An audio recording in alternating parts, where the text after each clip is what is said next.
Nacházíme se u pasivního domu. Tento pasivní dům je otevřen během akce Dny otevřených dveří.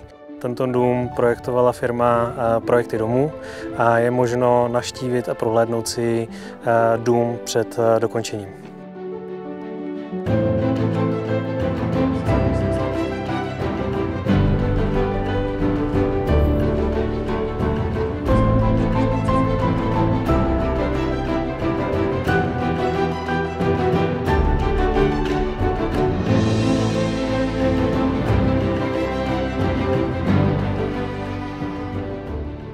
Můžeme vám nabídnout architektonické služby, projekční služby, následné stavební povolení, plus jsme schopni zajistit výpomoc, eventuálně zajistit i stavbu pasivního domu samotného.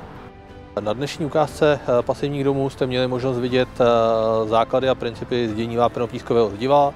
Povídali jsme si o tom, na co si dát pozor, čeho se vyvarovat a jak probíhá princip a zdění jako takové.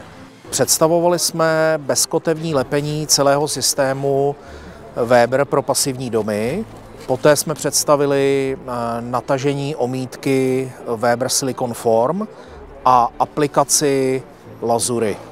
Potřebujete to okno dostat do té izolační křivky, takže není to standardní, že dáte vlastně okno do stavebního otvoru, takže tam jsou ty kompozitní kotvy, pásky, vzduchotěsnost, aby ten člověk aspoň viděl, jak to funguje. No.